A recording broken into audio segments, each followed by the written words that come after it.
Alrighty. Well, thank you for joining me today. It is wonderful to be here, and I just want to first off start with an acknowledgement of thanks to our colleagues, Keith Babion, the student trustee and the president of the Ontario Student Trustee Association, Jeanette Martin, the executive director of Anchor, and Dr. Lena Jameri, who's part of the Child Development Institute. And I'm very grateful to our friends at the Civic Center Resource Library and to Vaughan Public Libraries for hosting this wonderful event and for the incredible work they do in supporting learning and recovery in Ontario. I am proud to say that Ontario has established itself as a leading jurisdiction when it comes to being a top performer in math, reading, and science. However, we know this pandemic has led to significant disruption at home and abroad for students. For many students, it has left them struggling with mental health challenges and with learning loss. And while we are grateful to see these students once again being back in person where they belong, we know that they perform best in the classroom. And yet these disruptions have created impacts in reading and in math, in confidence of students. So with the support of the Chief Medical Officer of Health of this province, we have made investments to keep them learning in person, and that has been critical. For the 21-22 school year, for this school year, we've provided our public education system with record funding and additional staffing to keep students and staff as safe as possible. In fact, we increased investment in public education by $584 million to a total of $25.4 billion. But we know that learning recovery journey for many students is not over and will require additional supports, tools, and investment. And that's why today I'm proud to announce a plan to support learning recovery, focus on academic achievement, and the mental well-being of our province's next generation. Now, since coming to office, we have increased funding in public education in each and every budget. Today, I'm proud to announce we are going to be increasing education funding even further. We are doing so with a projected total of $26.6 billion for the coming school year, for September 2022-23 school year, a historic level of investment coupled with a detailed plan to support learning recovery and positive mental health. This is an increase of investment for the coming school year of $683 million, 2.7% year-over-year increase, more than 9% than in 2017-18 under the previous government. Now, we're making these investments because we know all students deserve the opportunities to succeed, and we want them to benefit from a world-class education system that prepares them for the jobs of tomorrow in the rapidly changing and competitive global economy. Now, as part of this investment, we're putting in place a learning recovery action plan that is focused on our publicly funded systems with an expansion in reading, in mathematics supports, and in mental health. It includes targeted programs to support the continuity of learning, student resilience and mental well-being, and our continued effort to modernize Ontario's education system. We have 5 points to the plan, and it is anchored by a major expansion of investment in tutoring. We know that so many students have realized gaps in some of the foundations of learning. And so our government today, following great advice from student leaders, from school boards and parents, and so many others, we're announcing $175 million of tutoring expansion in publicly funded schools, the single largest expansion of tutoring ever in this province by any measurement, that will allow children in all schools, all publicly funded schools, to have access to small groups on average of 5 students available after schools, sometimes during schools, during spares, for example, and on weekends, and using the partnership of community organizations that are credibly involved in academic success. This is going to make a massive difference to help your children learn the gaps that have emerged over the past 2 years. The second component of our plan also deals with expanding virtual tutoring supports by expanding Eureka and Mathify to more grades for more students, using more days and hours to access more students in this province. We think that's very critical to utilizing 2 platforms that are teacher-led for one-on-one tutoring supports that are available for all children in both languages in Ontario. We are also announcing a focus on mental health, which we think is very important to the success of students next year. And we realized the great impacts that this pandemic has brought on so many young people in Ontario. And that's why we increased investment to $80 million for school-based mental health supports, which at that point was 400% higher than where we started in 2017-18. We invested $80 million last year as a pandemic response, but this year we're making that a permanent fixture of our announcement today. It will be permanently invested within our schools, and we're adding an additional $10 million more dollars, working with incredible organizations like the Children's Development Institute and others to increase access to care and to help kids get the treatment they deserve wherever they are. This is a compassionate investment that we think will yield a long-term improvement to the lives of children and their academic success and confidence as well. Now, for the upcoming school year, we also recognize that our educators are going to be, on the front lines as they have been this year. And so we're going to be instituting mandatory professional development to support them when it comes to student mental health and well-being, to arm them with the greatest evidence, the tools, and the resources to make sure that their children in their classes are safe and that they too have the resources to keep themselves supported in the classroom. We are also doing two important consultations, launching two consultations today that we think are very important in partnership with the Ministry of Health and my colleagues, ministers Elliott and Tobolo. We'll be launching consultations with the aim of creating an integrated student mental health strategy to lift up access to care both in communities and in schools. We think this is important. It'll be the first in this province. And we're also going to be launching consultations, working with the Ministry of Health, pediatric partners, school boards, educators, parents, and the students themselves on the potential creation of a graduation requirement specifically focused on mental health promotion and wellness, to embed that right into the curriculum that we teach our children. The focus of our plan really is on building up those numeracy and those literacy skills that we know have faced some elements of regression in many children's lives. We want to get those basic foundational skills back up and get these kids back on track when it comes to their performance in the classroom. The overarching focus of this plan is more investment. It is additional dollars reaching classrooms, school boards, and students in the province of Ontario. We think that is critical, which is why we're investing over $680 million more for the coming school year and a learning recovery plan that is significant by all standards to have that after school, in school, and of course, weekend-based tutoring led by educators and other education staff and professionals that could help lead instruction, help these children get back on track within the school system. We're also providing a great deal of increased investments to help at-risk kids. And that concludes children from the special education community, a $90 million net increase year over year, the highest investment ever recorded in the province's history in special education, to help those children that most especially have faced difficulty with the pandemic. We believe these kids need that support, which is why we're doing so, and we're very committed to their success. We're also ensuring that racialized children, Indigenous, Black children in the province of Ontario have added supports, because we know this pandemic has been disproportionately difficult on those kids especially, and no one will be left behind. We want to see them succeed, lift up their performance, build their confidence, and give them a credible pathway to success in the school system and in the economy once they graduate. And so we are increasing investment for both to support de-streaming, more access to staff, and more specialized supports, particularly in math, to help those children. That is going to make a difference.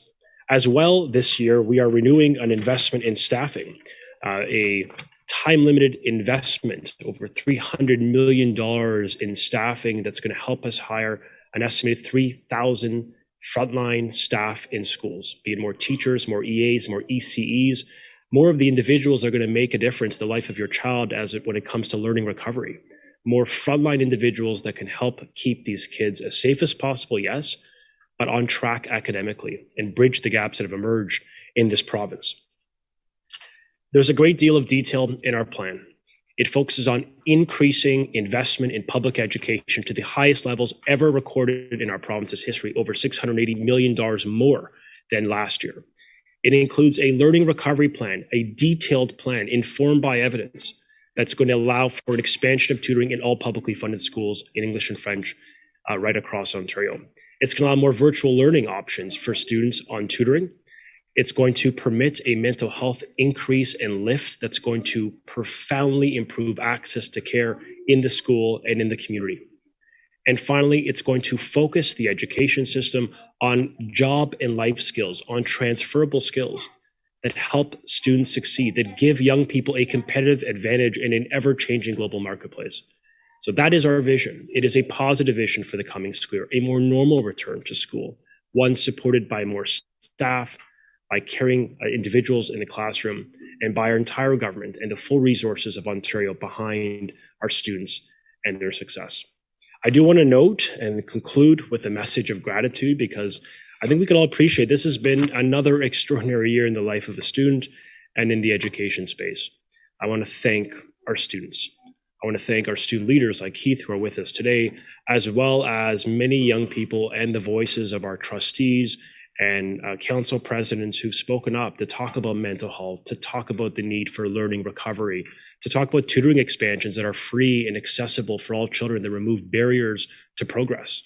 I want to thank our educators for an incredible level of hard work, and the parents of Ontario for a great deal of strength and courage to keep their kids motivated, keep them going as we work together to get Ontario children back on track. And with that, I'd like to turn it over to a student leader who's doing amazing work in this province, Keith, the president of the Ontario Student Trustees Association. Thank you so much.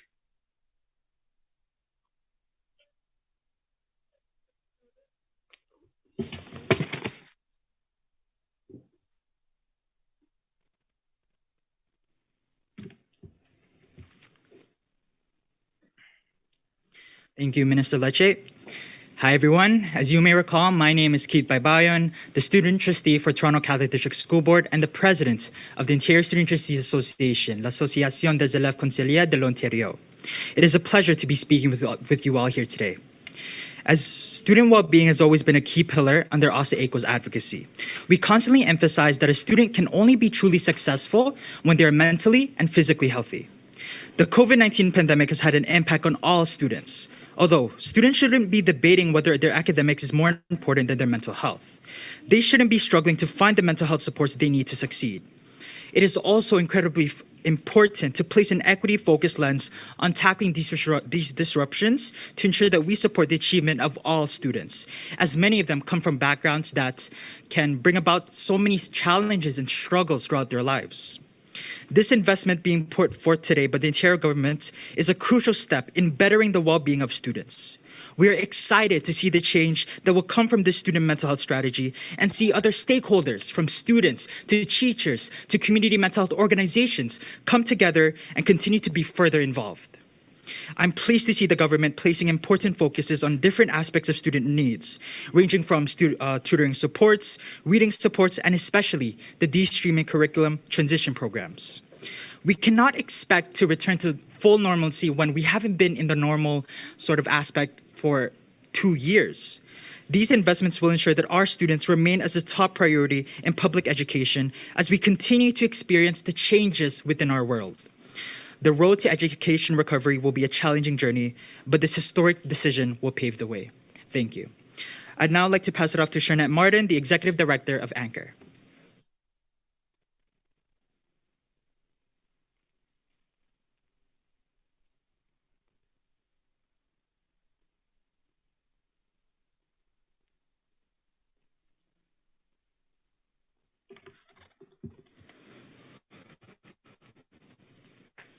Thank you so much, Keith.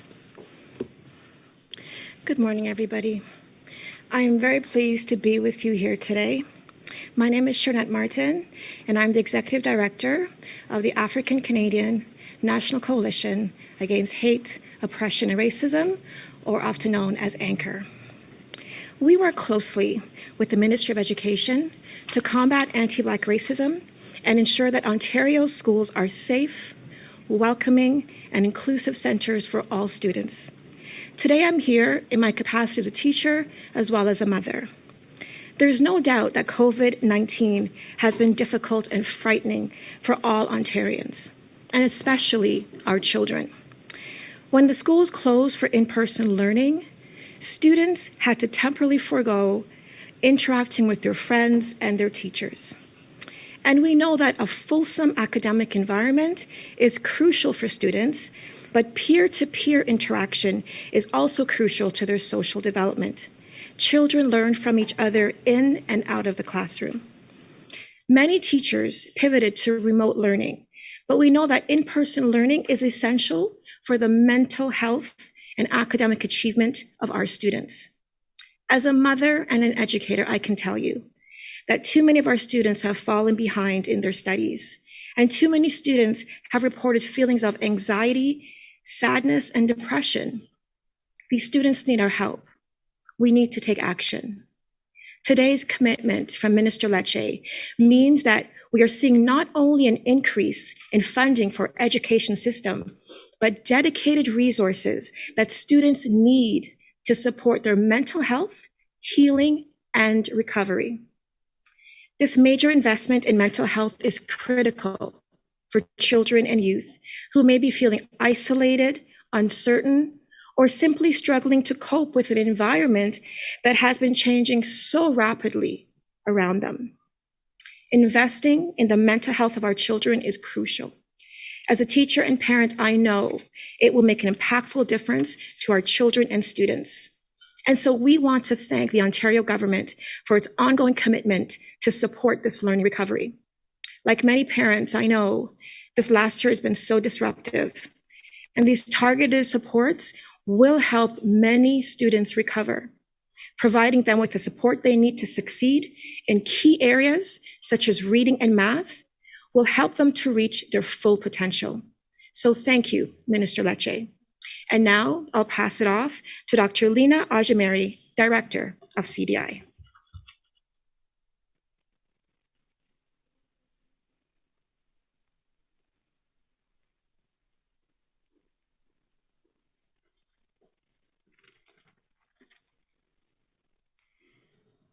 Shernette, thank you. And I especially loved how you spoke from both a professional and as a parent, because I too am a parent, and one of my daughters actually works in a day treatment classroom in Peel, so know exactly what our children are going through. First and foremost, I want to thank you, Minister Lecce, for the invitation to join you today for this really special occasion announcing this historic investment, and especially also to the Ontario government for investing in our children and our youth. On behalf of the Child Development Institute, CDI, it's absolutely an honor being here with you. As an accredited children's mental health center, we have been helping children, youth, families, and communities for over 114 years. The last 2 years have been really hard for our children, our families, and essential workers like educators and mental health workers. And I've been saying since the onset of this pandemic, the most detrimental impact that we will be dealing with for years post-COVID will be the mental health and well-being of our children and our youth. It's critically important that we all work together. It doesn't matter whether you're a school board, a community-based organization, a mental health organization, families, and government, to implement, and this is the key, evidence-based best practices, proven strategies, and specialized programs and services. Our kids need it, and they absolutely deserve it. This pandemic has really heightened our mental health crisis. And it is through, which I really love what this announcement is also about, is about cross-systems partnerships with education and health, that we can create better processes to support all of our children. The good news is kids can be, and I say that cautiously, extremely resilient. However, that's if we actually build the right protective factors and put in the right supports, promote healthy relationships, and implement proven mental health strategies. We can help ensure happier and healthier children and youth. And we see this every day at CDI in our own practice and our own programs, for example, like SNAP.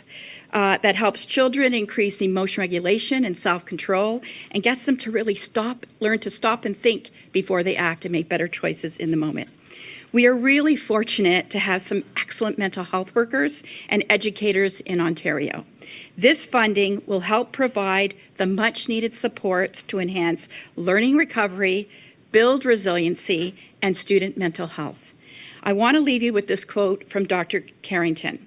Every time you think of calling a child attention-seeking this year and years to come, consider changing it to connection-seeking and see how your perspective changes.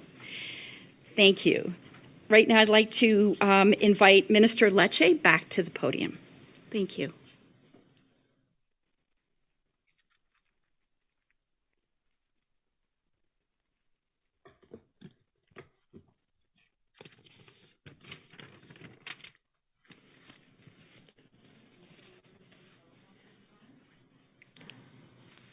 Just a reminder, it's one question and one follow-up. First question. Your first question comes from Chris Rishoey with the Toronto Star. Please go ahead. Hi, thank you. I'm just wondering, with Hi, Chris. regards to the province resuming spring EQAO to help build some kind of plan for intervention, I mean, we're 2 years into the pandemic now, and I'm just wondering why there was no tracking of some sort done before and why there's no plan already, given we are 2 years into this. Well, part of the plan today is actually to reinstating grade 3 and 6 EQAO assessments in reading and writing and math after that 2-year pause, done in part based on the advocacy of many education leaders who suggested that could have had material impact on the mental health of children given the stress of the past 2 years. We now are at a point where we believe we need to be able to better understand the problem, which is why measurement tools are critical. So reinstating grade 3 and 6 assessments is a positive first step. It creates a new baseline for student performance. We also just conducted a student mental health survey to better understand the impacts of this disruption on students themselves. And so that type of approach will continue. It's obviously augmented by additional tutoring supports to lift up performance. And I think one of the great anchors of today's announcement is that $175 million in tutoring expansion, so that whatever the challenges that emerge in the classroom, be it in reading, in writing, in math, and those foundational skills, that those are resources in place. There's staffing, an additional $300 million. And of course, a plan to help those children improve their performance and ultimately succeed. Follow-up? And just looking at the GSN funding level of $26.1 billion, which you said is 2.7%, it's a 2.7% increase. I'm sure boards are going to be feeling the pinch of inflation, which is about almost double that at the moment. And I'm just wondering if there's any more funds coming, if inflation was being taken into account for the upcoming school year for school board funding. This represents a 2.7% net increase year over year, 9% since 2017-18. It is $680 million more in publicly funded education. And in every single year for the past 3 years that we've been in government, increased investments have been delivered for schools. This is obviously the most significant infusion of funding. It includes a learning recovery plan that has the $175 million in net new funding to expand tutoring in all schools for all children who will need it. Teacher-led, it could be EAEC-led. The point is small groups, high impact, both during school, after school, and on weekends. In addition, we're announcing $300 million to create essentially a COVID temporary staffing fund that's going to help ensure that we could hire roughly 3,000 more staff. That is going to help support quality learning and reduce learning gaps in the classroom. And finally, when it comes to net new investments, we're increasing investment at the highest levels in special education, an additional $90 million more, over $3.2 billion. That's the highest investment ever delivered for special education. $90 million in mental health, 420% more than where we started in 17-18. Over $2 billion in net new investment over the past 3 years. All of this is designed to create an education system that puts students first, that focuses on the recovery. And of course, that's going to be bolstered by the tutoring, the summer learning expansion this summer, and a variety of new supports for specialized groups, including racialized kids, Indigenous children, who have disproportionately borne the price of the pandemic. That compassionate lens is what we're applying to everything we do. And we think these increased investments are going to serve all school boards well to improve education for the coming school year. Next question. Your next question comes from Allison Jones with the Canadian Press. Please go ahead. Hi, Minister. We heard in the technical briefing earlier today that Ontario is going to be requiring school boards to offer a remote learning option for one more year. I'm just wondering if you could explain the reason behind that, given the sort of broader reopening plans, and the Premier says everyone is done with COVID. Well, I think first off, our commitment is to keep children in school. The priority of this government is in-class learning. There's nothing more important to the mental, physical, and social emotional health of a child than to be in school with their peers, with their friends, in front of our educators. So we accept we accept the premise that children are best in schools. There are roughly 150,000 kids this year that exercise that choice. What I've heard from their parents and from some educators who are involved in virtual learning is that is a strength for that small minority of children. So we're going to continue to offer it, recognizing our priority, our investments today flow in schools to ensure we keep them as safe as possible, that we strengthen quality, we improve access to tutoring and mental health in the school system, and that will continue to be our focus as we move forward to September. Follow up? Yes, I was just hoping to ask about childcare negotiations also. Sure. Where are those negotiations at? It's been more than 3 weeks since the Premier said we were very, very close to a deal. And Minister Gould is saying that Ontario still hasn't submitted its detailed financial plan yet. So I'm wondering if you could update us on where we're at. This government is fully committed to landing a good deal for Ontario families, a deal that will reduce prices and increase access. And I look forward to announcing that deal as soon as that negotiation wraps up. Next question. Your next question comes from Lorenda Redikoff with CBC. Please go ahead. Hi, Minister. We've heard from pretty much everyone that the majority of students do best in person. Is there a plan to get rid of that plan you had previously for high school students to have online classes? Well, first off, Ontario families retain the right to opt out at any point. So any parent that believes or student that is just not a form of learning that works for them, opt out today. With that said, what we have done is ensure that every school in Ontario, as of this year, under our government, has access to internet, which is an important innovation in 2022, no less, where virtually every single publicly funded school is now connected to the internet. That's going to help ensure equal access to that type of learning. We've invested in connectivity within our schools, $40 million more invested to do that, to help us purchase more tablets. There's literally over 300,000 more iPads and tablets available to students who will need them, particularly kids at risk. But at the end of the day, we appreciate that it is a choice parents will make and students will make the best decision for themselves. We have upped our game in this province with high quality online learning courses, but I recognize full well, as I would, if I were in schools today, would opt for in-person learning. I know that's important. It gives you the full complement of learning, benefiting with access to teachers, but that choice will be made by families. And of course, we'll continue to make sure the quality of online learning remains very high in this province for those that choose it.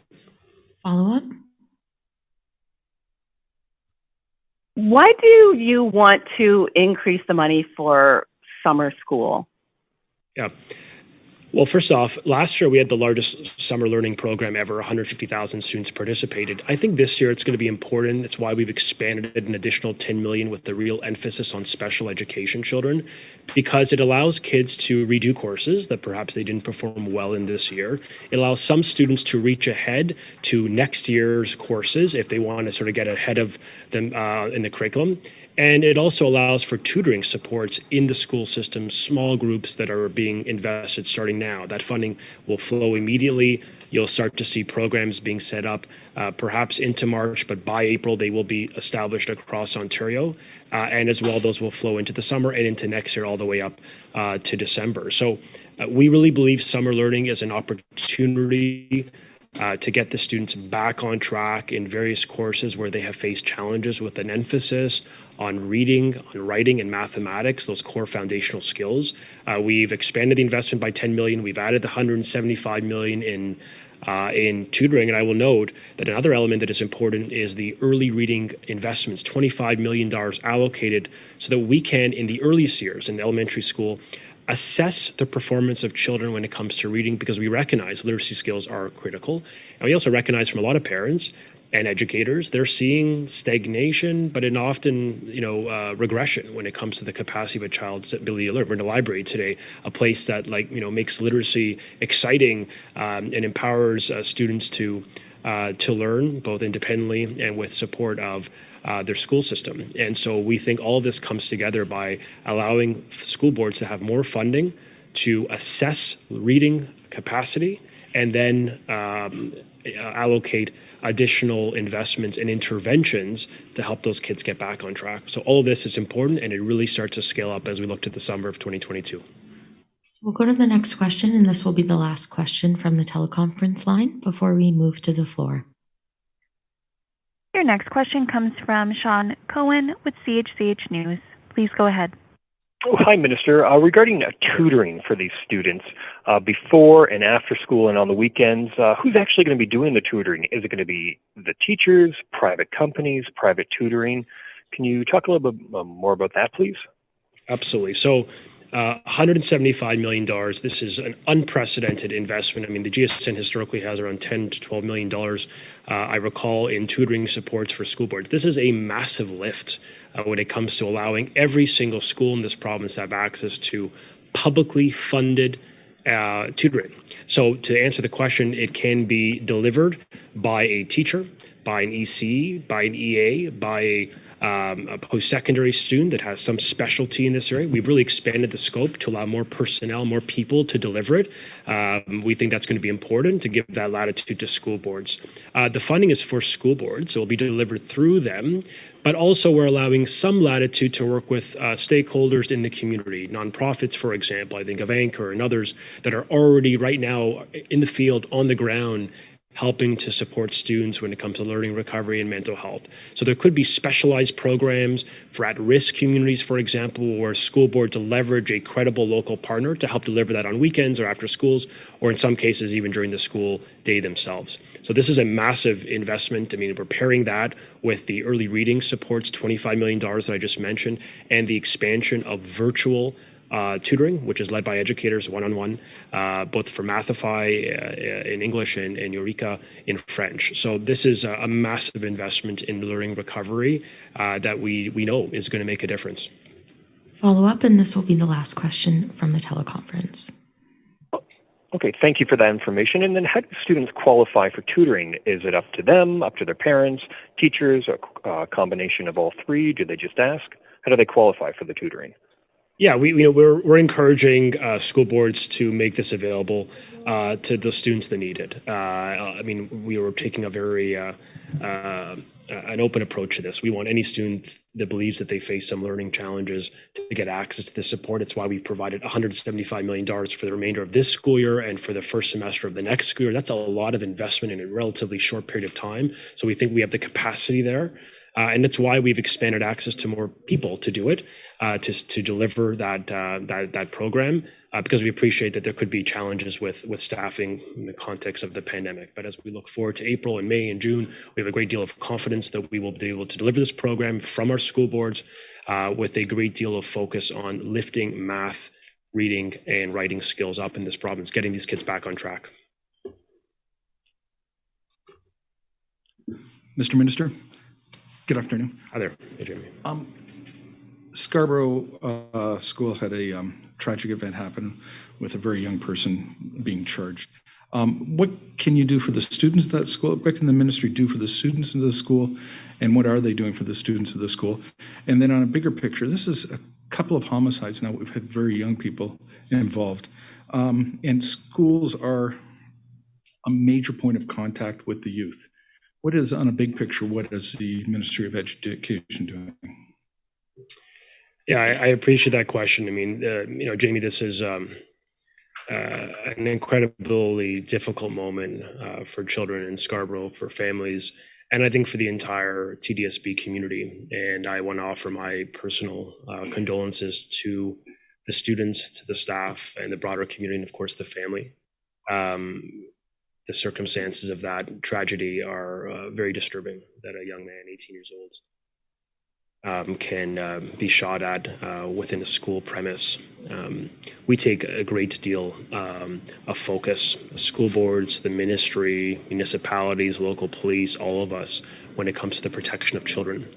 Nothing is more important. And I know that TDSB has been on site every day with the extension of mental health and counseling supports. Law enforcement has been active and engaged with community. And the ministry stands ready, as I've communicated directly to the school, our willingness to support them in any way we can to heal and recover through what is obviously an incredibly difficult and dark moment in the history of that school. That young man was a great light in that school. The principal spoke with a great deal of pride about the contributions and his can-do spirit and incredible kindness. And so it's a profound loss for all of us in the province. And the ministry, the government, the premier, we all extend our deepest condolences. We stand ready, working with law enforcement and school boards when it comes to the protection of children. We take a zero tolerance on this.